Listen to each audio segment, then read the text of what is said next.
Hello my friends, welcome back to my channel. My name is Novella. Today is Friday and that means a deep dive either in a book or in the life of an author. And today I chose the very controversial and almost forgotten Anaïs Nin.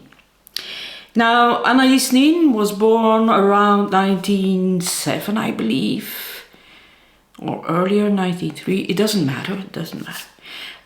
Early 1900, and her parents were Cuban, from Cuban descent. She was born in France.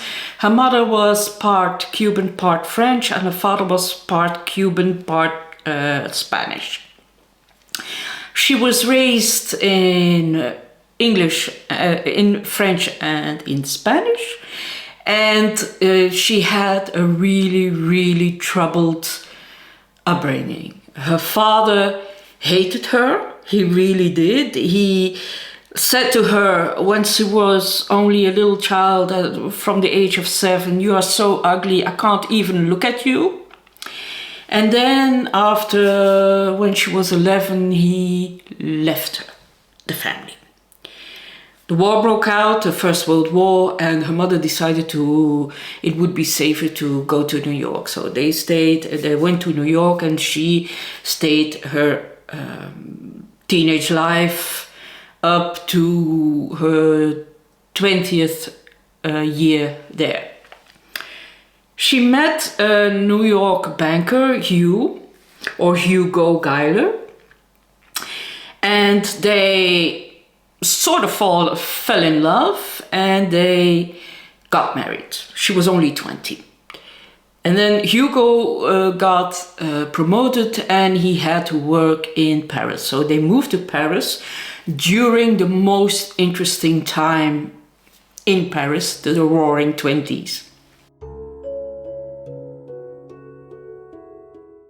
Paris at that time was very exciting because there were the surrealists, there was Dali, there were so many important filmmakers, painters, everybody was there. That was the place to be. There was also a lot of writers there, and there she met Henry Miller. She fell in love with Henry Miller, and she fell also in love with his wife, June. And she had a very passionate affair with the both of them. Now you think, well, what about Hugo, her husband? Well, as from the start, the marriage wasn't very passionate. They loved each other, but it was more like a brother-sister kind of love. And actually, Hugo they adored each other, and he also adored her talent for writing. Hugo himself was a part-time banker and a part-time filmmaker, and was also very well respected within the creative artistic realm. And so Hugo was well aware of her relationships with Henry and June, and she actually paid Henry Miller so he could stay in Paris and he could write. Henry Miller wrote about their relationship and her relationship with Hugo in Tropic of Cancer. Then Henry Miller saw that she was a very talented diarist, and he did everything to get her published, but that wasn't so easy because they were very erotic. The diaries were full of bad scenes, and she is an erotica writer, so but nevertheless she is a brilliant writer. Now, the trouble with Anaïs Nin is that she is very controversial. She's a bigamist. She was married to Hugo Geiler, and as from 1955, she was also married to Rupert Paul, I believe, And yeah, of course, that's a huge scandal. And they only knew that when she died in 1977. She died in New York after her battle against cancer. And of course, people were shocked that she was married to both men. But the men had no issues with it. Rupert Paul said, well, I don't judge, I just accept. And Hugo died in 1958, so 8 years later. 85, I'm sorry, so 8 years later. And Rupert scattered his ashes on the same place where he scattered the ashes of Anaïs Nin. So they were interconnected. They had a tremendous respect for each other and a huge love for Anaïs. So who are we to judge? Her work is vast. She started writing when she was 11. She started writing on the ship that took her from Paris to New York in 1914. And it was a letter to her father. But she kept on writing, she really loved it. And her first published work was an unofficial biography of D.H. Lawrence. It gave her some critical acclaim, but not really enough. But she kept on writing. And what she also did was support a lot of young artists whom she believed in. She gave them money so they could develop their talent. So she did a lot for the people around her. Then in the 60s, 70s, finally she began to get published. And her star rose very quickly. I think her best work are her essays. She wrote some marvelous and very interesting essays. And of course her diaries are very well known. At the beginning her diaries were very heavily edited. And even at the beginning, her husband was even edited out of the books, out of her diaries. So they took it too far. And then later on, they published all of her diaries after her death. But those are too explicit, of course.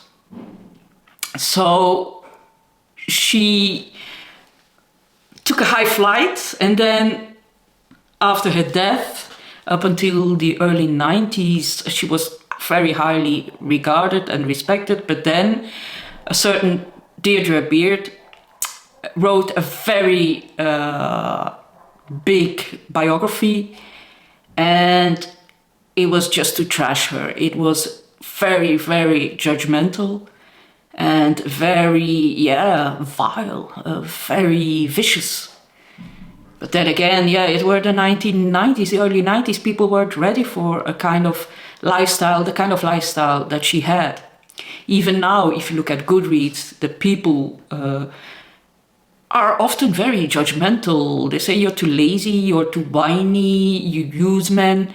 But those men accepted that. So they knew what they were letting themselves into. And who are we to judge? Now, there are things that are really troubling in her life, apparently, but I'm not sure if that's really true. I think it's more, I think it was more a way of dealing with her father's abandonment. Her father abandoned her, so she had huge abandonment issues. And she wrote in her diary that she had an affair with her own father. I sincerely doubt that, and I think she wrote that to give it a place in her mind. She also had a lot of affairs with her psychologists, her psychoanalysts, which is bad, but that's not her fault. A professional can never get into a relationship with their patient.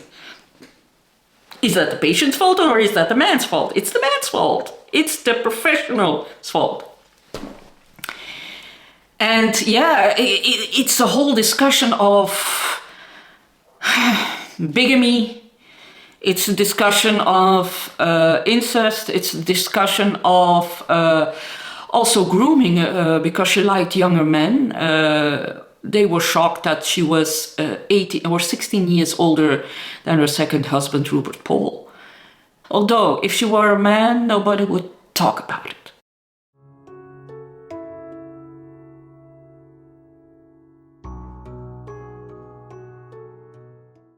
Where to start with reading Anaïs Nin? Well, for me, the best start is her essays because they are amazing. They are really thoughtful and thought-provoking. So I can, there's a bundle of essays that's called In the Favor of the Sensible Man or the Sensitive Man. That's really good. That's absolutely brilliant writing. And then maybe go to Delta of Venus, and then afterwards Henry and June. And if you really like her work, well, she also wrote poetry, she wrote plays, she wrote, and then there's her diaries. There's a huge, it's vast. Now, there is a book coming out that I'm really looking forward to. It's the Lives of Anaïs Nin or something like that. What's also very good is the literary passion, the literate passion. Those are the letters between Anaïs Nin and Henry Miller. That's also very good. I really like those things.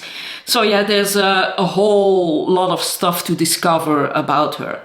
I wouldn't read incest though. That's the part where she talks about her father, that she has a love affair of her father. I highly doubted that happened. You know, she was a liar in the sense that she lied to protect herself from reality, but she was also, a manipulator a bit, and all the lies she wrote down on note cards, and she kept it in a box that she locked up. So just to keep track of all her lies must have been very tiring. But really, she is an amazing author, and at the end of her life, Henry Miller and other authors like Duras, they were huge fans and they really wanted her to win the Nobel Prize. Now, for an erotica writer, that's a bit high, but still, her work is amazing. It is truly amazing. And she forces us to be honest with ourselves, you know? We are very judgmental, and people more and more become judgmental again. And it's not up to us to have a judgment on somebody else's life. And she forces us to be honest with ourselves, and she forces us to be real and live our lives the way we want to, or the way we need to survive, to stay healthy, sane. And I can only appreciate that. Would she be my best friend if she were alive? No, but that doesn't matter. I think she is a brilliant author, and I think she deserves more respect than she is given now. So yeah, that's my Friday rant. So I hope I see you again on Sunday for my coffee clutch. That's a normal coffee clutch, and bring your coffee, make sure you have a cookie, and we talk later. Bye bye.